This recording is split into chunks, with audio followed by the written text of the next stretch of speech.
fine. Ugh, I get it. We're back into pixie mode. Let's watch the Cost of Concordia. Let's go. Let's get into it, gang. The Costa Concordia. Ship of dreams. It's been 8 years. 8 years? I can still smell the buffets from their 5 restaurants. The casino and 3-story theater had hardly been used. That's really pretty. The gym, the day spa, the sheets in her This looks 1,500 really nice. luxurious cabins hadn't even Let's been go. slept in. Costa Concordia cost $570 million to build. And you could tell. You could really tell. I mean, it looks really luxurious.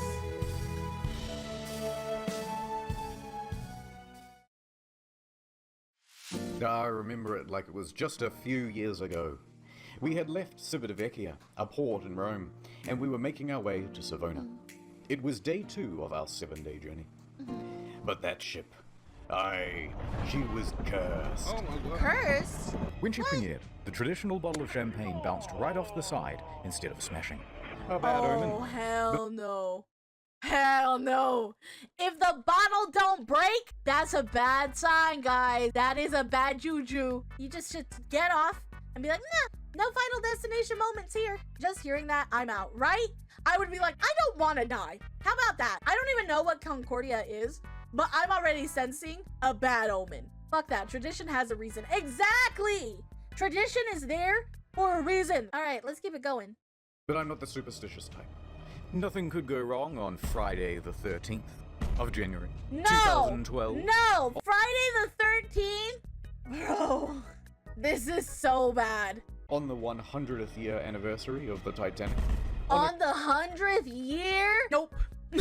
Nope. Nope. How about nope? That's a nope, nope, nope, nope, nope. You know what I mean? That sounds like a type of moment. Ship that's This is a also long video. only safety rated for 2-compartment flooding. Especially not when you have a 5-star max level captain like Yeah. Francisco Scatino. Okay. A man who mysteriously rose from head of security to the position of captain within just a couple of years. Head of security? What does head of security know to drive a boat? Why are they fucking up everything? This is a death sentence. Why? Knows exactly what to do in case of an emergency. For example, when he caused this emergency in 2008 when he crashed into a port in Sicily. And in 2010 in Vermont, Germany, when he was steering a different ship and came into port too fast and caused another collision. I've got a good feeling about this. So let's set the scene. Oh, hell no. It's a beautiful evening. People are having fun on the slides, drinks at the bar. Antonio Magnotta is playing piano at the restaurant. Martin the magician is setting up for his show. And the ship is setting up for a little detour. It's called a sail by salute. Basically, you get real close to the shore and honk the horn. The locals hate it, but the customers love it, and it's a tradition. Scatino, the captain, comes into the dining hall with a lady, Dominica Samorton. Remember this face because you'll be seeing a lot of it later. Scatino eats his dinner with her and socializes for a little while. Then he, Dominica, and the maitre d' finish up and excuse themselves. They're heading to the bridge. It's time for that sail by salute. This time, they're going to get closer than ever. Just 1,500 feet from the island of Giglio. And how are they going to determine this distance? Well, of course, the captain is going to eyeball it. Apparently, it's not an uncommon thing to do. Scatino turns to the fella steering, his helmsman, Jacob Ruslibin. First interesting tidbit. Costa Crociere has hired Jacob from Indonesia at a rock-bottom price, and he's a bit of a newbie to the job. In fact, his profession hitherto, a painter and a cleaner. They're not even professional captains? Oh, chat. We are cooked. They are cooked. Why? Why are people this incompetent? This is the one time fucking job experience matters. Tell me why I can't get hired at Ross because I don't have retail job experience, but they can get hired to be a captain of a boat without any job experience? What is that? Why? First time steering a massive ship, and he's very excited. At least, we think he is. It's hard to tell because he doesn't speak English or Italian very well at all. Off to a good start. He doesn't even speak he probably didn't even know what the fuck was going on. What are you gonna do? Just fucking point and be like, I want to go there. Let's go there. Oh my god, why are people stupid? The second in command orders the helmsman to 290. Now, don't be confused by these numbers, they're just the degrees on a compass. At the same time, the captain whips out his cell phone and calls former captain Mario Palombo, who lives on the island. They chat about the safe distance to Giglio's shores. It's all very casual. Anyway, Mario says that the safe distance is between 0.3 and 0.4 miles from shore. The captain is going all in. This is not his first sail by salute, so he's confident in what he's doing. We're going closer than we've ever been before. The captain's eyeballing it again. New heading of 300, he tells the helmsman. Downstairs, Martin is about to cut his assistant in half. And of course, that means that there's already a lady inside this box. She's waiting for the cue, and then she'll poke her legs out. The captain is giving more orders. Pulling gently to 310. Increase speed to 16 knots. Going this fast is going to be a fatal error. But before we talk about that, let's talk about another big problem. Language barrier. Because at this point, the captain says 325, but the helmsman relays 315. So the first officer intervenes, and he goes, no, 335, which is also wrong.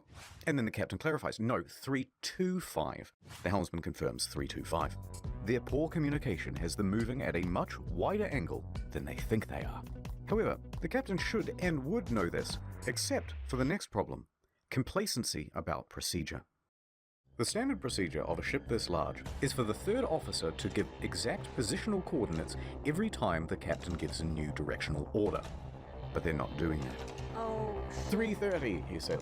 The helmsman relays 330. The ship reaches 16 knots. The captain then turns to the second officer and instructs him to go to the left wing. That's these things here, and they basically exist so you can get a better view over the whole vessel.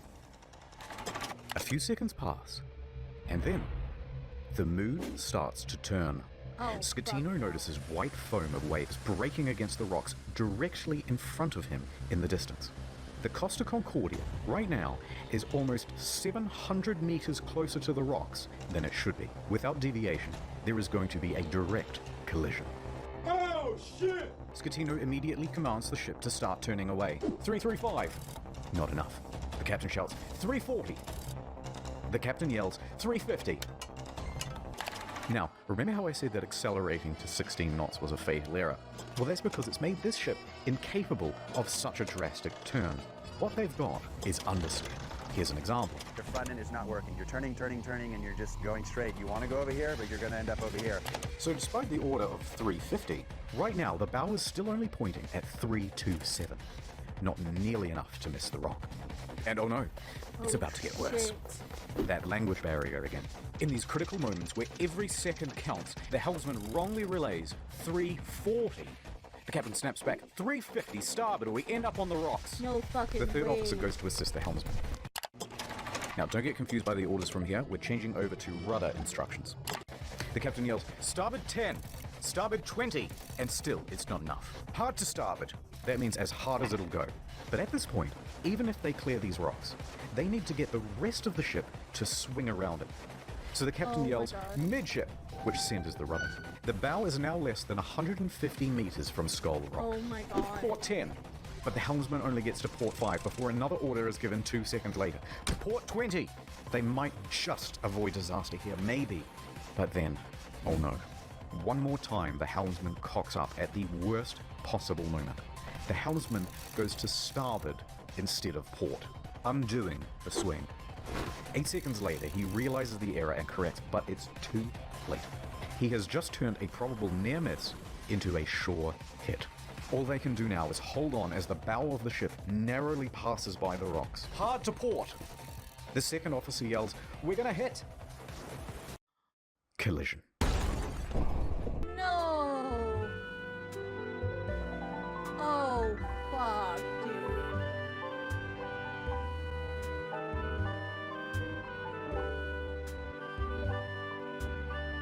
Wait. Oh my god. Wait, why is this taking so long? Like, I'm over here soaking it in like, oh shit, that's fucking horrifying. And the fucking ambiance of the whole scene, I'm just like, the more I'm watching it, I'm like, you know what, this is a pretty good animation. I'm just starting to enjoy the small details, like the coffee drip. Like, it probably took a long time. You know, I actually can really respect this guy. because it took a while. Like, those are individual little panini right here. You gotta respect it. You gotta respect it. There was a lot of effort put into this. This is such a fucking error in the hiring market, bro. The ship hits rocks on the port side. A 53-meter gash opens up in the hull, and thousands of tons of water begin pouring in. A loud scraping and bang is heard by all passengers. At the helm is panic. Rumblings in the dining room. Martin awkwardly pauses his act as he's helping his assistant into the box. Meanwhile, the lady inside is trapped and terrified. There's confusion across the ship. All of the crew off shift come back on duty. All officers run to the bridge. Technical crews run down to the lower decks to assess damage. On connection with the rocks, they lose propulsion and slow to 8.3 knots. And they are now adrift. Close the watertight doors at stern. Enormous volumes of water are pouring in. So much so that within 29 seconds of collision, all 6 engines stop working through flooding. Oh, fuck. 22 seconds later, a blackout happens. Lights, electrics, the water pumps too, everything. The captain orders the helmsman hard starboard. This is the final position of the rudder before power to that too is lost. The Costa Concordia, now without power, is drifting starboard, plunged into absolute darkness. Oh, hell no, bro. A quick breakdown of the flooding. Imagine paying shit tons of fucking money to go on this cruise. Being like, oh, I'm gonna have such a lovely time. And then you're just fucking blacked out. Like, there's no fucking lights. It's the fucking darkest time of the fucking night. Everything was fine, and then just... Do you know how scary that must have fucking felt? I'm not even trying to be, like, joking here. That sounds fucking terrifying. And my heart breaks for everybody on there. Because everybody there was just so confused and so lost. And it's the ocean, bro. You know how scary the ocean is? I'm in danger. You know, this also gets me mad though, because it all could have fucking been avoided. This is where I say people that don't know shit about certain stuff need to shut the fuck up and stop thinking they're fucking right about everything. There are people in this life that think they are so smart. They don't listen to reason, so much so because they want to either save a dime or they just want to be right about everything. I'm like, dude, you're a fucking idiot. Like, whoever was in charge of running all of this shit deserves to fucking rot in jail for the rest of their life. The people that think that the world revolves around you, I'm sorry, but you're not the fucking main character. They not only think they're the main character, but they think they dictate the laws of the world. And they're just like, oh, it is what I say it is. And I'm like, no, you're a fucking moron. You're a fucking moron. Everyone would have survived if Dave was the captain. I wouldn't trust myself. And you know what? That would make me a good captain because I would be like, no, let's hire actual professionals. I don't need to be the captain. I just need people that know what the fuck to do. It's like fucking ordering something off of Temu, bruh. This is so stupid. Do stupid shit, get stupid consequences. Yeah, but the thing that sucks is the consequences aren't even just on the people who fucking organize this shit, but also on the people who lost their lives. Like, the owners decided to fucking hire dumbass captains to begin with. When you run a company, you have to be on top of your shit and know who the fuck is you're putting into power. Because there's a lot of people that you put into power that don't deserve to be in power. Concordia struck land. It tore open 3 watertight compartments. At first, compartment 5, which filled very rapidly. Then 6 more slowly, 4 shortly after. Then 7, 8, and 3. Modern ships are built to withstand 2 compartment breaches. These compartments especially, though, are a problem because they contain the engines and the electrics. These main generators give power to the whole ship. From propulsion motors to rudder to hotel functions, pretty much everything. When they went out, the ship was a functionless, sinking cage. Damn. A few seconds later, the emergency batteries for internal lighting and communications kick on. When the lights come back on, Martin has vanished. He's ditched the stage. And it caused a huge panic in the theatre, as passengers are trying to flee to their cabins and to muster stations. People already in their cabins come out and start putting on life vests. Damn. Staff rally and try to calm everyone down. Everything is fine. There's no need for vests. Please return to your cabins. The emergency generator starts. All of the watertight doors close except for door 12, which is jammed. The captain calls Pilon, the chief engineer, as the ship begins to list on the port side. There's water coming in? Yes, there's water. But where? The engine room. But a lot of water? Yes! There's water, you can't go down. Let's go down the other side. In a moment we'll start the pumps, I'll let you know. In the theatre, the whole magic box apparatus slides right off the stage and falls into the crowd, further increasing panic. On the bridge, an announcement is being prepared. They are going to lie to prevent a panic. Let's just say we have a blackout. Are you kidding me? If you lie that it's just a blackout, it's getting me genuinely so fucking angry. If you fucking lie that you're having a blackout, you are making the situation worse by not being transparent with people and saying, hey, get a life vest, go to the top of the deck in case we need people to come and save us. It is common fucking sense. You don't lie about emergency issues. What is wrong with you? Why are you fucking stupid? The Deputy Chief Engineer enters the engine control room. He confirms to the bridge that at least compartments 5, 6, and 7 are flooded. That's Announcements are made. out of the They were only prepared to inform you that due to an electrical fault, which is currently under control, we're currently in a blackout. Our technicians are working to resolve the situation, and we'll inform you of developments as they occur. Thank you for your attention. Coincidentally, Wow. at the same time in the restaurant, they're playing My Heart Will Go On, and it's very much you not helping kidding the me? situation. The captain calls the Costa Are you Crisis kidding Unit, me, bro? Roberto Ferrarini. He tells the crisis unit that they've hit a rock, that they're assessing damages, and that they are also in a blackout. The crisis office says to reverse the ship up onto shore. Well, how are you going to do that? You don't have power to the rudder, let alone the engine. You know, hoist the sails? Anyway, around this time, the wind direction creates a starboard list, and the ship begins to turn anyway, drifting right back towards the shore, which is a very good thing because you want the ship to end up as close to shore as possible. A panicked passenger senses that something is off.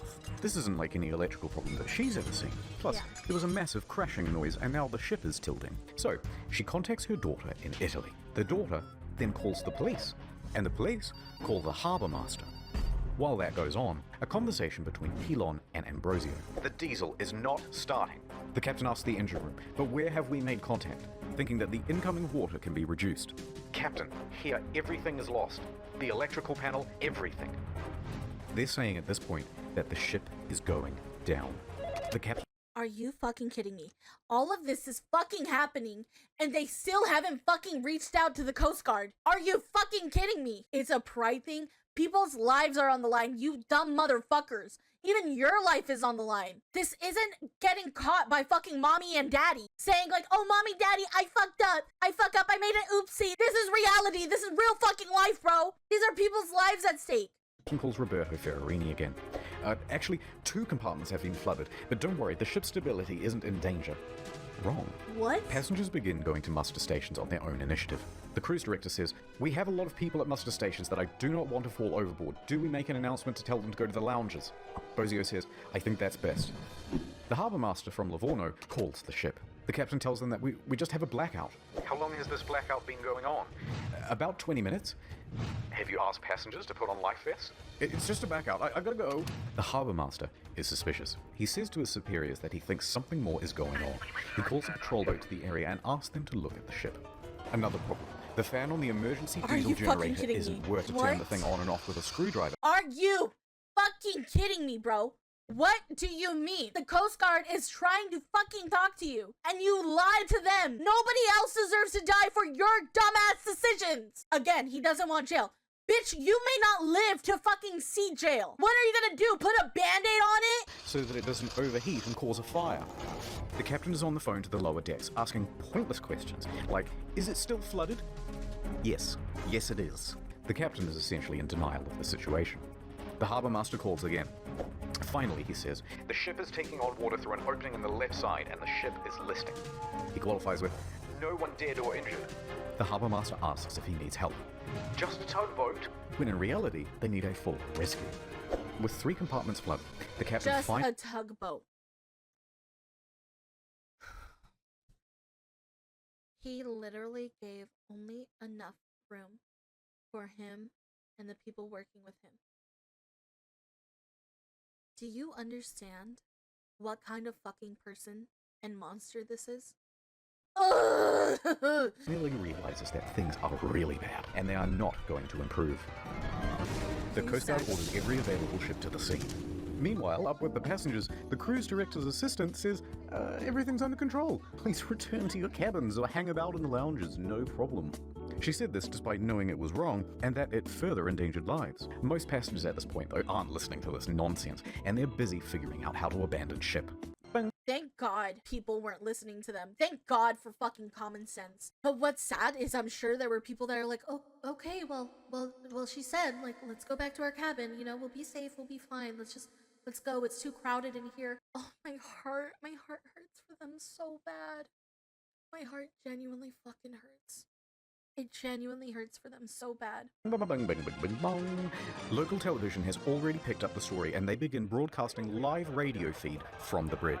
Hey, Capo. Captain, the passengers are going on board the boats. Okay, let them go to shore. So then general emergency? Wait, nah. Let me talk to Ferrarini. We risk the emergency generators that do not have cooling. It has cooling problems, 100 degrees. The cooling fan has stopped. Pilon calls the bridge and tells the safety officer they need to evacuate. The safety officer relays this to the captain, but after no response, he orders the engine room to evacuate on his own. The captain says, no, stay. We're leaving. So what do? General emergency? The captain tells Ferrarini that he's abandoning ship. Abandoned ship. Another announcement is made. Ladies and gentlemen, your attention, please. The situation is under control. Please remain calm. But at this time, proceed to Oh, your... no. No! What? Oh my fucking god. Are you fucking kidding me? Oh my god. I'm literally getting a fucking fight reaction right now. I'm getting a literally fucking fight reaction. What the fuck do you mean? You're abandoning ship. You and your fucking crew are leaving because you motherfuckers are scared, but you don't fucking save everybody else on the ship. You don't give them at least a fucking warning, a courtesy fucking warning.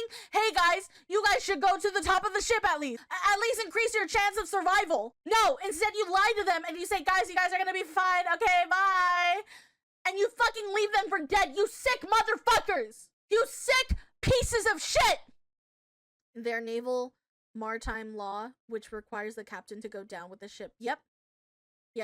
You fucking piece of shit. The amount of fucking captains that would rather die than to let other people fucking die from their mistakes. Like, you fucking bitch ass cunt, bro. There's fucking kids, guys. There's fucking kids. I hear baby crying. I hear a fucking baby crying, bro. There are fucking kids on this. It's a family vacation cruise. Of course there are babies.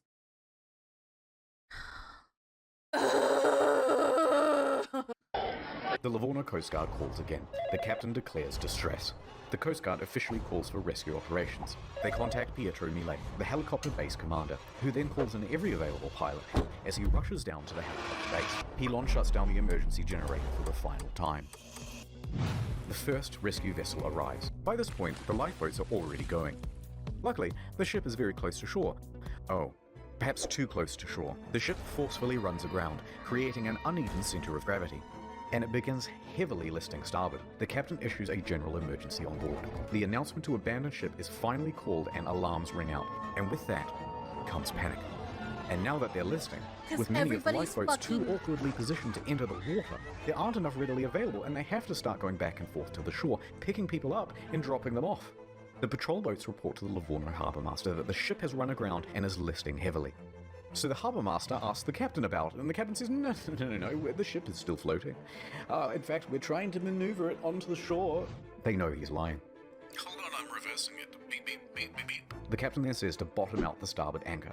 So they drop out the anchors, but let out too much chain, effectively rendering them useless. The deputy mayor of Giglio, Mario Concordia, and tobacco shop owner Giovanni Rossi arrive at the harbour. They watch the scene unfold. As the first of the lifeboats arrive on shore, the deputy mayor takes the initiative and races to board one of the lifeboats, returning to the ship, and starts trying to find someone in charge. He gives up and starts helping passengers. Scatino tells everyone to leave and take radios. Fucking goated. Oh my god. He fucking went out of his way to get onto the ship to fucking help. These fucking morons. These fucking morons are fucking useless, dude. But not before changing out of his uniform and into a nice suit. Priorities. Wow. Dimitri Kostidis and Silvia Koronica leave with him. The maitre d' and Sir Morton both get out of there. By this point, approximately 300 people are still on the ship. Millet reaches the helicopter base. The first helicopter, a slow-moving Augusta Bell, was already rising from the tarmac for the hour-long flight south. Bozio is the last crew member left on the bridge, coordinating evacuation. He then leaves to help passengers board lifeboats. The bridge is now abandoned. And then, the ship's black box stops working. Apparently there were technical problems with it. That means, from here, things are going to get a little foggy in detail. A while later, rescue helicopters arrive, but they're struggling to find the ship because they're expecting it to still be well above water. Passengers are scaling down the port side by ladder as lifeboats return to pick them up. This is no joke. Oh my goodness. It was no joke anymore. Passenger? Yes. Wow. You're not allowed to make a film movie. I'm allowed. Who say you are? A second helicopter, a faster model, sets off. The ship stops healing and comes to a final resting place. Now the Coast Guard calls the captain because he's just learned that the captain has abandoned ship. The captain claims, no, actually I slipped and I fell into one of the lifeboats. Ooh, I'm klutz. But now that I'm on board, I may as well head back to shore. DeFalco tells the captain to get the fuck back on board. And the captain kind of acts confused and then effectively refuses. So the captain makes it to shore. From here, we only have mainstream news reports to rely on, so it's not going to be super accurate. But they say that Giglio's police chief then finds 110 survivors on the rocks at Point Gabbianara, and among them is the captain. It's not known whether the captain helped anyone while he was there, and in fact, the police chief claimed that he just sat on the rocks and watched other people do the rescuing. A while later, a rescue boat picks up the captain and takes him to the harbour. He speaks to the police. He then finds the ship's onboard chaplain, Father Rafael Molina, and cried to him for about 15 minutes. Then he goes to the harbour master's office to receive probably the biggest dressing down of his entire life. Port authorities ask the taxi driver to take the captain back to his hotel. The captain takes the 30-second cab ride to the Bahamas hotel. According to the cabbie, he was beaten like a dog. He was cold and afraid. He only asked me where he could buy a pair of fresh socks. But then he perked right up again and gave an interview to a news crew. He told them that he was the last to leave. The captain is usually the last to abandon ship. What happened, Captain? We were the last to leave the ship. All day Saturday, rescuers search for people on the ship. On Sunday morning, a South Korean couple is found in their cabin, safe but shivering. They had slept through the crash and woke up unable to exit their cabin. The last survivor, Manrico Giampandroni, was found with a broken leg. He was the cabin's service director. In the end, 32 people died. The final body wasn't discovered until nearly 3 years later. 32 people died from this situation, bro. 32 fucking people. They deserve the fucking death penalty. Like, this is fucking ridiculous. This was so mismanaged. The captain deserves to fucking rot. The captain deserves to rot. I'm getting fucking pissed, bro. Like, I'm so mad to the point where I can't even yell. Okay? This is the type of fucking anger that never comes out of me. Like, it is so fucking hard for me to get mad. I am a happy-go-lucky fucking person, but this is so infuriating. Stop, you're fucking lying. 32 people died, including 27 passengers and 5 crew members, with the youngest victim being 5-year-old Diana Arlodi. 5 fucking years, bro. What the fuck do you mean 5 fucking years?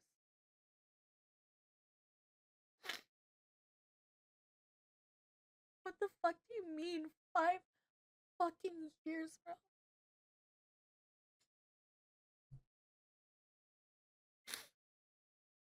Like, the family deserved so much more.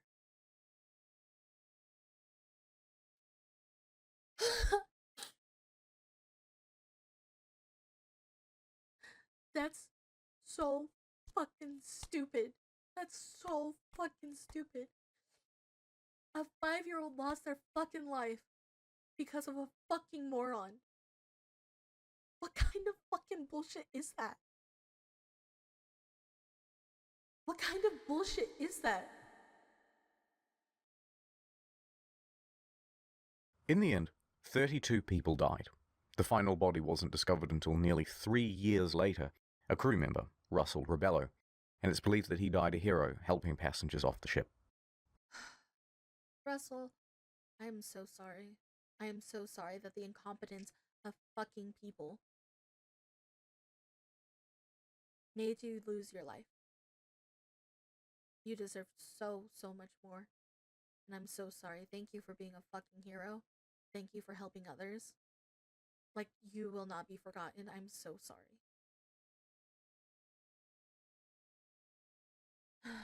The Costa Concordia was the largest cruise ship disaster since the Titanic. Yep. And then there's the ship. This is what happens to a 110,000-ton cruise liner when it's left half rolled over in the ocean.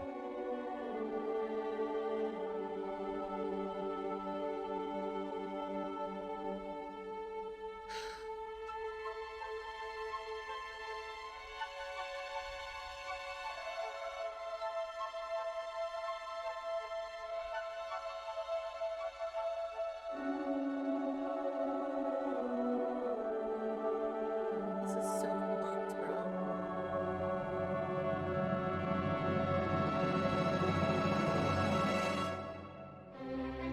But this isn't the end.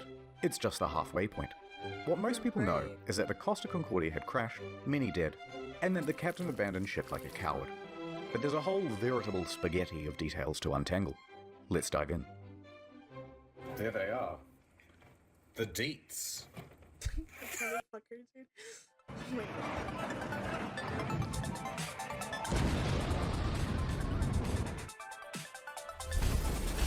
Looting. Loot box time. The Costa Concordia was more than just a floating resort. There's a mall, a casino, cha-ching, cha-ching. This iron chest was full of safes and cash registers and expensive fittings. And there were plenty of gamers prepared to sneak by authorities and try their luck in the hot zone. Within days, police divers reported that valuable items, once seen lying around the ship, were now missing. High-end liquor, expensive furniture, dining sets, cash from the casino, cash registers, jewelry and display cabinets, safes, Japanese woodblock prints by famous 18th century artists, as well as the iconic bell, which hung from the bridge of the ship. It was never found. Who steals a big fuck-off bell? Even the server admins were getting involved. 4 divers who were part of the company contracted to refloat the Concordia were spotted on CCTV, sneaking out to the ship. A patrol boat was dispatched, and the men were caught inside the fancy suites with rucksacks full of stolen goods. The 4 men are charged with stealing and thieving and pinching. Later on, stolen as well as legitimate items found their way to Amazon and eBay. Chips from the casino, postcards, and cabin access cards became highly sought after souvenirs. It even has a watermark. Some Australian guy even made a listing for the ship itself, advertising it as buyer to collect. And although there were plenty of bidders, eBay pulled the plug.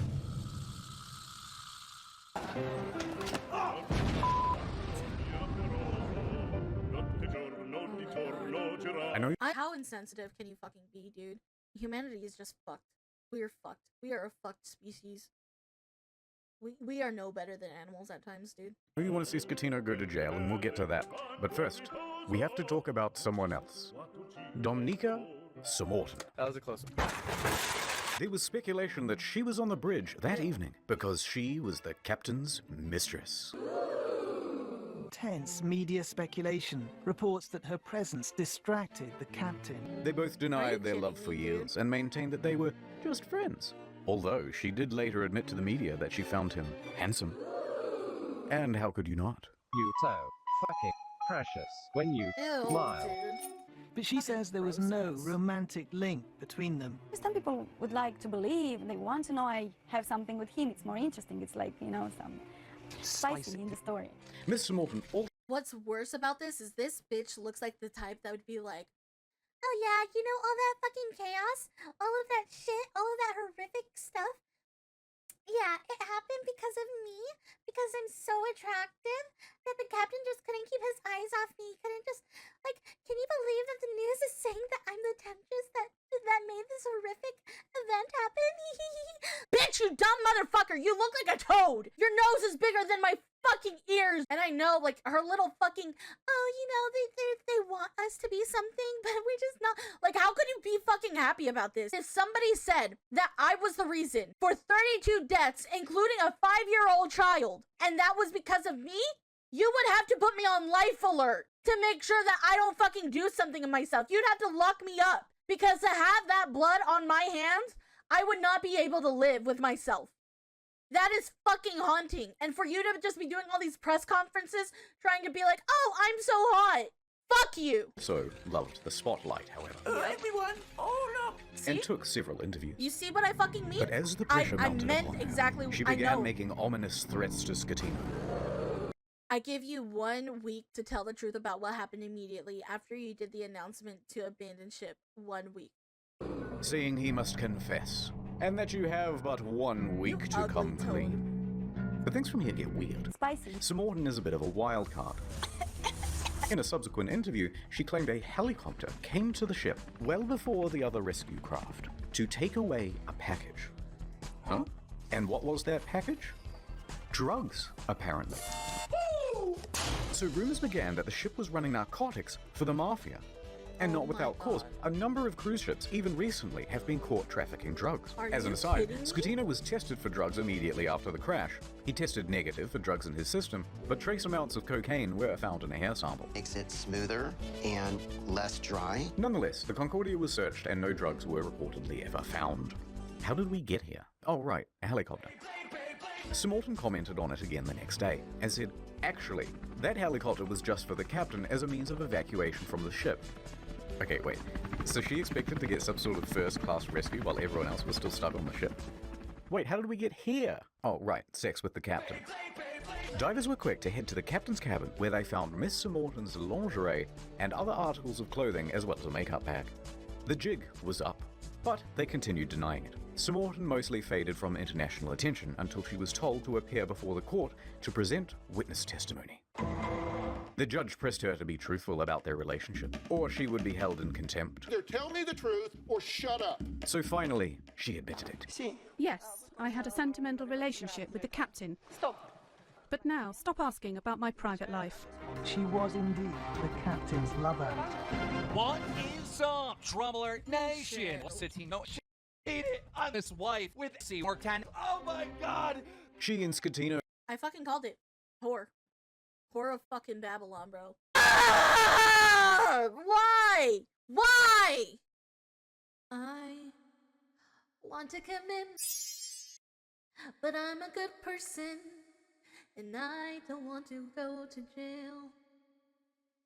I want to commit, but that's not allowed. So I'll sing instead, because I'm mad and I don't want Twitch to ban me or YouTube. So this is a song that I made up on the spot, because I'm mad, and I'm a fucking Scatino had been having an affair for several weeks. She also said that on the night she boarded, she didn't have a ticket. Ticket, please. And didn't need to pay, because nobody questions you when you're the captain's lover. Naturally, she gave another confusing interview after leaving court. I want to say that today is the second time I die, because the first time I died in the night of the crash with my psychological brain and problems. And today I died the second time because, of course, people find out something that I try to hide. Subsequent to the trial, she used... You didn't die. Stop saying you fucking died. You narcissistic bitch. I hope you get your non-existent lips. Not even gecko eyes, fucking chameleon eyeballs. in Moldova to become a political activist, often appearing on television and radio and in articles covering protests, accompanied by pictures of her being arrested by police.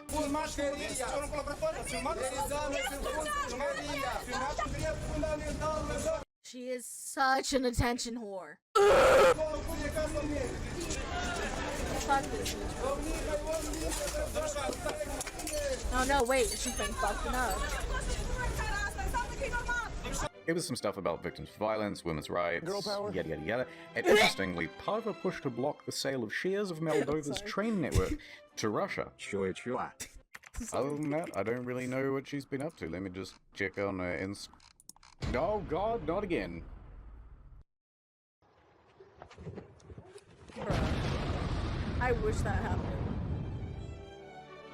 Several civil suits were quickly lodged against Costa Crociere, and their parent company, Carnival Cruises, immediately saw a share drop of 23%.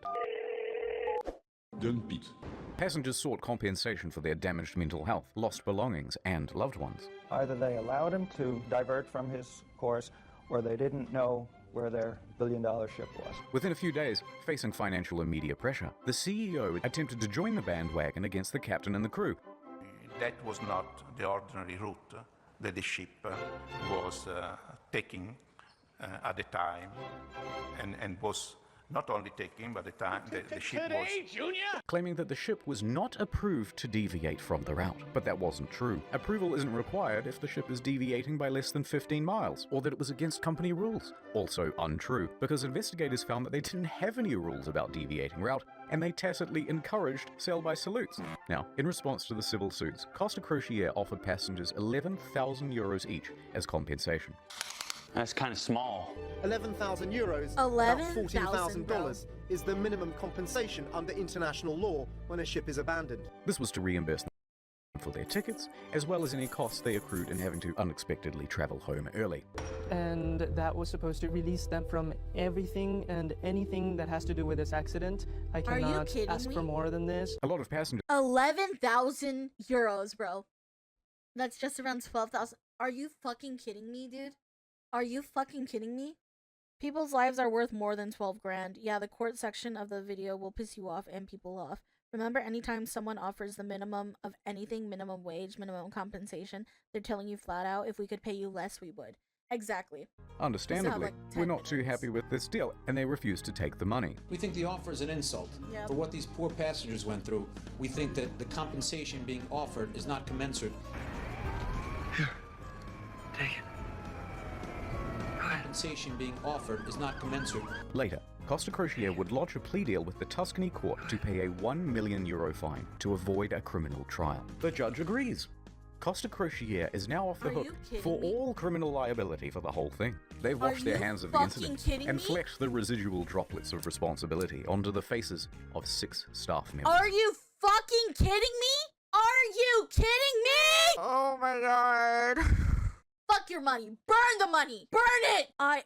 To be the families of the victims, bro. The amount of strength the families must have to not incite violence.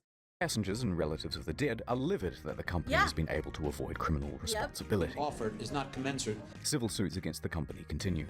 By the way, the residents of the island of Giglio also banded together and sought damages. They didn't get much.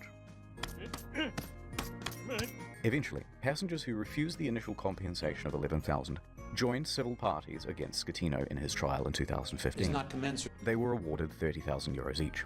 Other cases, especially those involving lost relatives, are settled for undisclosed amounts.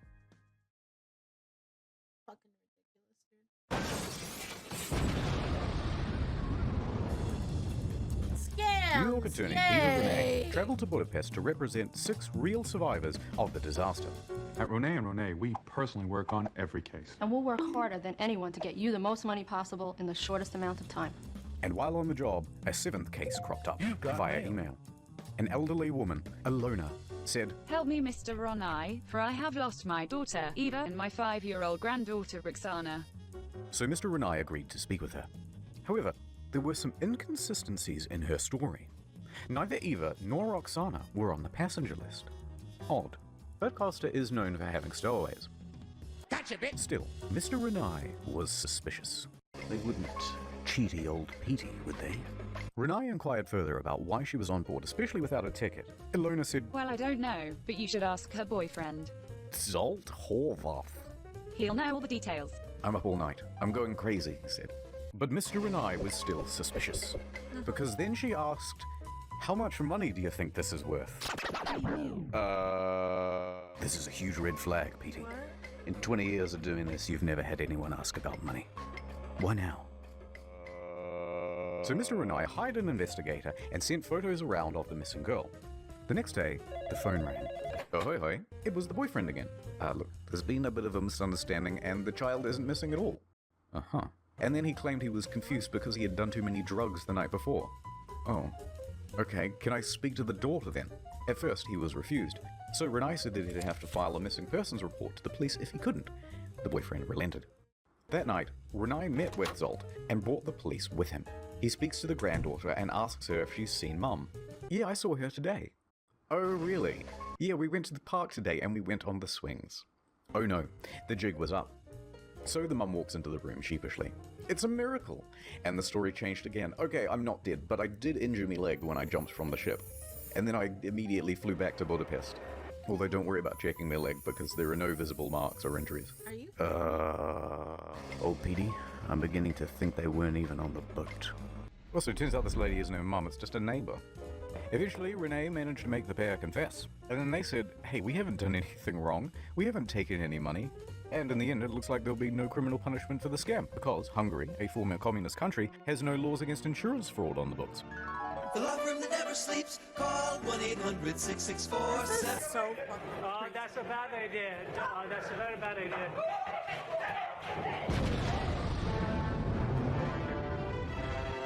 And I'm sure it's not like the only Mario, would you teach me some Italian? Oh, of course! Means get back on board for fuck's sake. Okay, thanks. Gregorio De Falco, the naval officer who shouted at Schettino to Vada a bordo caso, became a bit of a national hero overnight in Italy. He, like the rest of the world, expected Schettino to go down with the ship.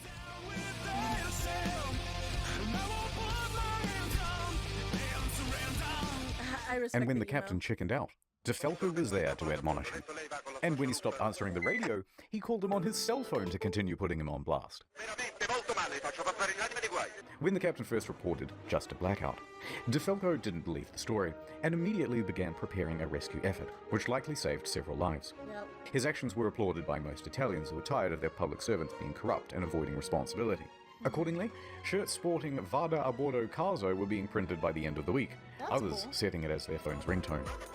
But then, in September 2014, without warning, De Falco was transferred to an admin role in the Coast Guard. Hear what I said? You've been demoted. De Falco said that he had been passed up for promotion, that he had also not been told which admin office he was even being transferred to, and that it all effectively cancelled 10 years of his career. De Falco was tres furioso, and there was public speculation that it was owing to bad blood between himself and Admiral Delano, his former boss. His status among the public overshadowed his superior in many ways. On the other hand, his boss said, no, it's part of a normal career progression for naval officers and that he must show more maturity and professionalism to advance his career. Now, it's hard to know what's true in office politics, so let's leave that alone. And anyway, in 2018, De Falco said buenas noches, ya later, to the Italian Navy to become a politician. In March that year, he was elected to the Italian Senate, serving as a member for Livorno. He still serves there today. I'm the captain now. Take care of them. Oh, goosebumps!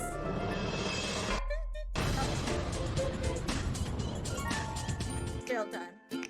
The day after the disaster, Schettino was taken into custody by police and underwent questioning. However, it was clear that this would not be a straightforward investigation. So the judge released him under house arrest at his home in Sorrento, a town in Napoli. By July of that year, the house arrest was relaxed and he was allowed within this general area. While under house arrest, he wrote a book with this journalist from Rai magazine. I have no idea what it says, I don't speak Italian. But goddammit, he must have some kind of charisma going on, because there's been a lot of speculation in the press that he had an affair with her as well. You can't keep getting away with it! Hold on, I got it. Not content with abandoning his ship, this dude is determined to abandon his wife as well. So, Schettino and 5 others are facing criminal charges.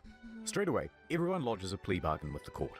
And all of those plea bargains are accepted, except for Schettino's.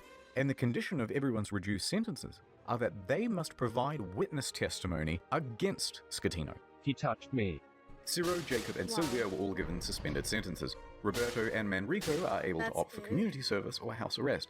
Not a bad deal. A good deal. Good deal. And that meant that Schettino was now all on his own. Ciro, the first officer, was the first to give his testimony. On the witness stand, he claimed that Schettino was distracted by his mistress and other guests on the bridge. That there was confusion over who was in command. Then it was Jacob's turn, and he said Lamau XD because he didn't actually bother with his testimony or his reduced sentence. He just fled the country. It took authorities 12 months to eventually track him down on the outskirts of Jakarta. And when they said, "Oi, we still want that witness testimony," he just scalped it again, and he hasn't been found since. After that, Ferrarini gave his testimony, then look, we don't have time to relitigate the whole trial, so let's just go straight to the verdict. Guilty! Schettino was found guilty of multiple manslaughter, causing a shipwreck, abandoning ship, and lying to authorities. He is sentenced to 16 years and 1 month in prison. Fucking bullshit! But wait, there's still the appeals. The appeals trial begins. And the verdict on the appeal? Surprise! Rejected! So Schettino's lawyers appealed again. And the verdict on the final appeal?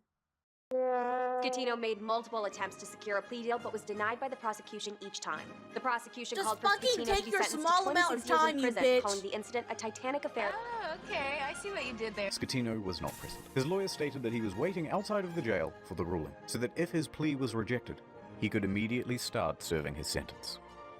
And with that, 5 years and 4 months after the disaster, he was finally in a cell. 5 years after it, bro. Making any comment.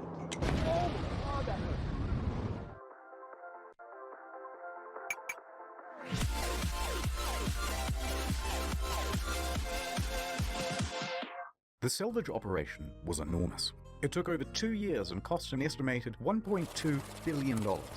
Beginning in early 2012, they first spent 2 months pumping fuel from the ship's tanks. At the same time, they had to pump seawater in so that the balance wasn't affected and the ship didn't slide around. In early 2013, a platform was built under the ship to prevent it from falling further. Sponsons were then attached to the sides of the ship and cables attached to the underwater platform. The sponsons were then dragged underwater and opened up to allow the ocean to fill them. The ship could then roll over properly. By late 2013, the ship was upright once more. The sponsons were then attached to the side of the ship to help keep it balanced. It now rested partially above water and crews could walk around safely. By July 2014, the water was removed from the sponsons and compressed air was pumped in to lift the ship. And she was ready to cruise again. This time to a port in Genoa. It was a 4-day towing journey to the docks where a 2-year process of dismantling and recycling would begin. That same weekend of the towing, Schettino was busy. He was the guest of honor at a white party on an island in the Bay of Naples. He appeared on the front page of a local newspaper, flanked by 2 of Italy's most eligible bachelorettes. The white parties are the ditty parties, remember. Remember. Anyway, so these are the things that I remember from the Costa Concordia. That sweet maiden of the sea. And as for you, little fella,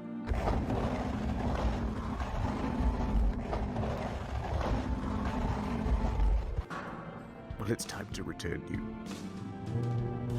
from whence you came.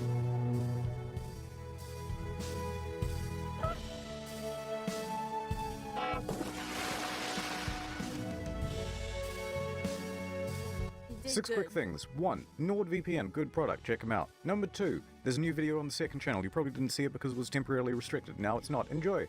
3, if you've never seen the second channel before, give it a go. It's a different type of content, but we put a lot of production into it. It's not just offcuts. 4, there are a couple secret channels as well, but I ain't telling you where they are. 5, no more 45-minute videos on the main channel. Back to 10 to 15 minutes and more of them. 6, there's a Q&A coming out next week on incognito mode. It's got a ton of detail that we had to cut for the sake of brevity, and will no doubt feature a ton of corrections as well. That's it. Thank you. Spicy. Thank you for the video. I'm so fucking pissed. I am so annoyed. There's nothing we can really do about it, but fuck, dude. I hope those bastards rot. I hope the families get their lick back soon, and I hope karma hits them like a ton of bricks. Can we watch something a little more feel good now? Yes, we shall. Stop! That's so wrong. Oh my god. Oh, shit. What are you doing? I got scared. What are you, Raven? You got, it's... Ooh! Ooh, why did I jump? Why the fuck did I jump? Why did I jump? Why? I